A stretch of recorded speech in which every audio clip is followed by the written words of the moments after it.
washed. They will lose the capacity for rational thinking and become like robots in the hands of Dajjal. And this is why you have to coercively restrain them, tie them down, to protect your sister, your daughter, your wife, who is now trapped by Dajjal. We say that this is the explanation, this hadith, this is the explanation of a modern Western feminist revolution which is taking the world by storm for the last 100 years and more. We say that Dajjal is the mastermind of the modern Western feminist revolution. You may differ with us because you are brainwashed. So your differences with us makes no difference to us because you are incapable of rational understanding when Muhammad alayhi salatu wasalam has spoken in the way that he has spoken. Don't be angry with me tonight. I have a job to do. Nabi Muhammad alayhi salatu wasalam went on to describe for us the implications and the consequences of that modern Western feminist revolution. Listen to what he had to say. And this is Kalamul Anbiya. They say in one sentence, the prophets of Allah, in one sentence, that which will take us hours to explain. The angel came to him, Jibreel alayhi salam, just before he died. The angel came in human form into the masjid and asked the 5 questions. I don't have to repeat them, Puchum, because you know them. And question number 5 was, what are the alamat as-sa'ah? What are the signs of the last day? And among the answers that he gave was this: أن تلد الأمة ربتها, that a slave woman would give birth to her mistress. A slave woman will give birth to a baby girl, not a baby boy, baby girl. And the baby girl will become someone who will rule over her. If she gives birth to a baby boy, no, the baby boy will not rule over her. But if she gives birth to a baby girl, the baby girl will rule over her.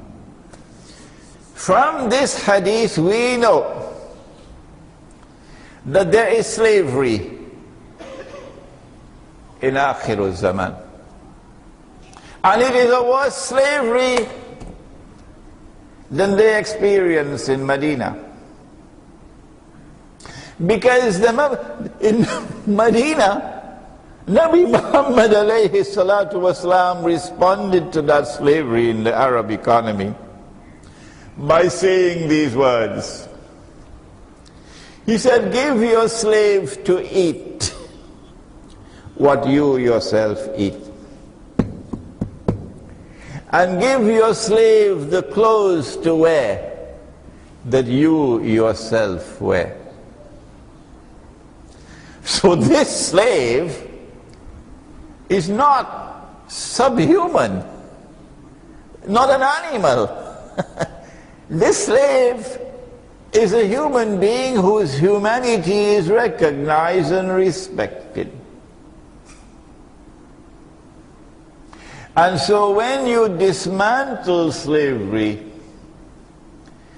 like freeing a slave, if you commit a particular sin, you have to free a slave. When the slave is freed, then the slave can be absorbed into the society as an equal member of the society. And one generation later you will not know who was slave and who was not. Huh? This is slavery as we knew. The United States of America waged a civil war 100 years ago or more to dismantle slavery. And the descendants of the slaves are today still in permanent poverty, while the slave masters are still permanently rich. Not in Islam. This slavery which is going to come in Akhirul Zaman is worse than that slavery. What is going to cause the slavery in Akhirul Zaman? So that now we'll have this woman who is a slave. The answer is again Dajjal.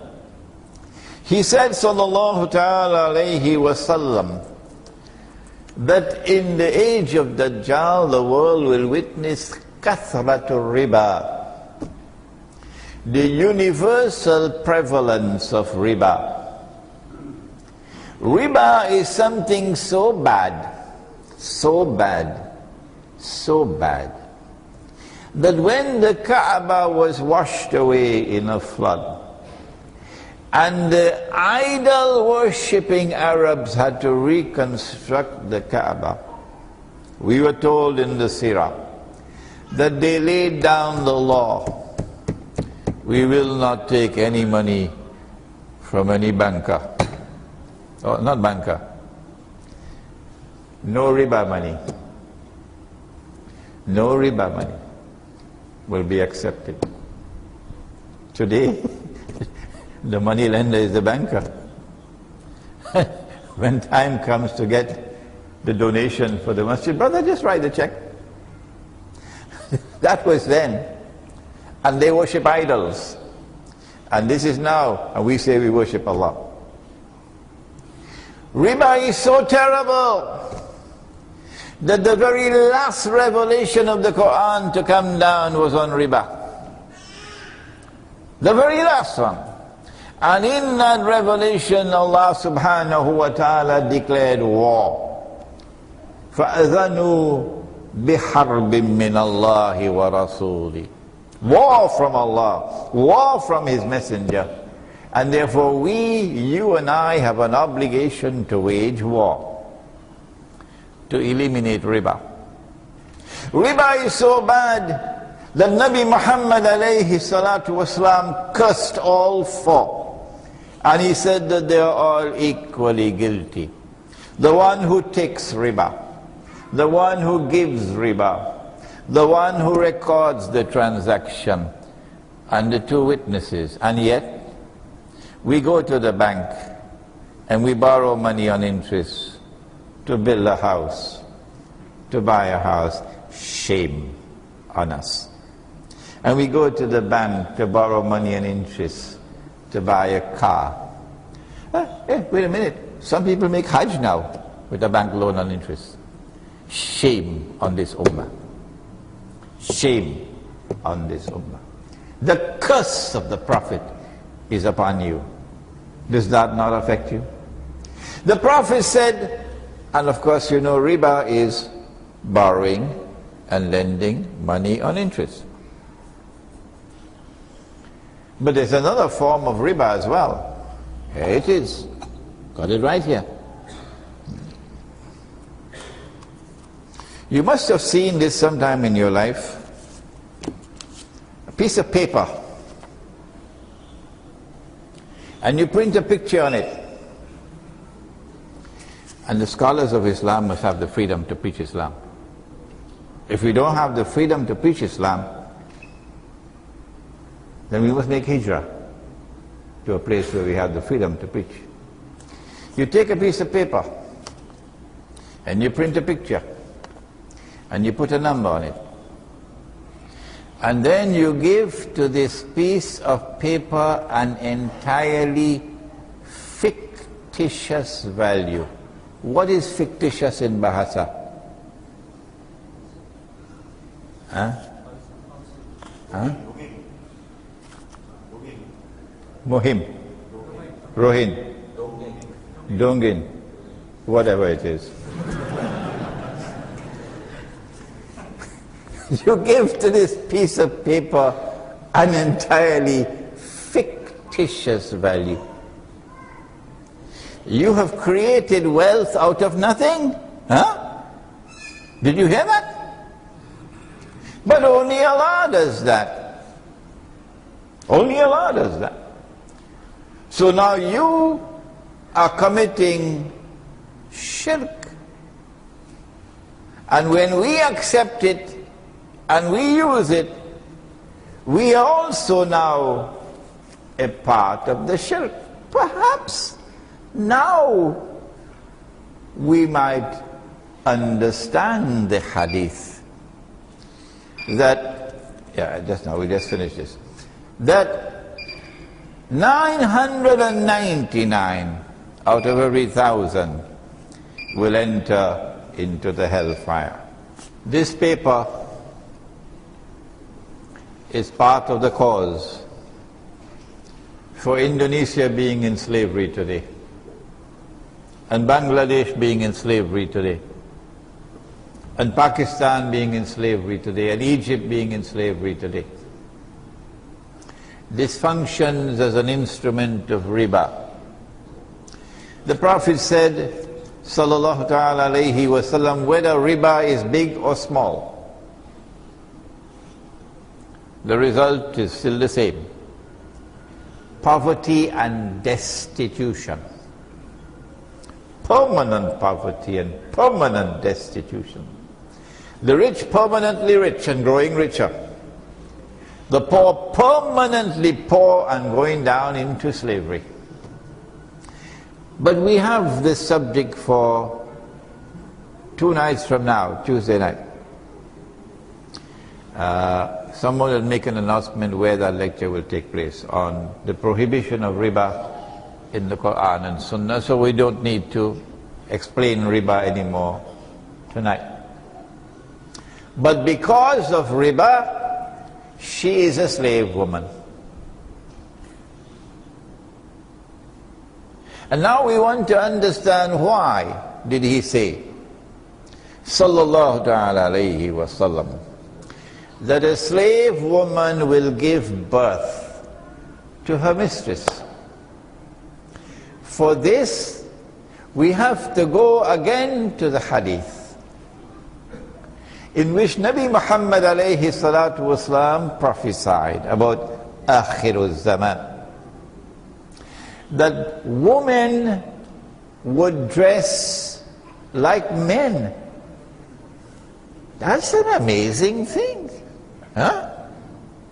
That women would actually dress like men one day? Would we ever live to see a woman in a jacket? Would we ever live to see a woman in blue jeans? Would we ever live to see a woman with a tie? Huh? Wake up. It's already here. It's already here. Women are already dressing like men, and when they do dress like men, either they don't know of what the Prophet said, or they don't care. They don't care. No. Why? Because they're brainwashed. They're following Dajjal, and the only way you can stop them from following Dajjal is getting a piece of rope and tying them up. Why would Dajjal take women and get them to dress like men? Why? The answer is that Dajjal wants to challenge what religion and society has constantly proclaimed for thousands of years, that men and women are functionally different. Dajjal wants to say that all the prophets of Allah were wrong, and all the religions were wrong, and men, those brutes, were wrong, And we, modern Western civilization, have come to liberate women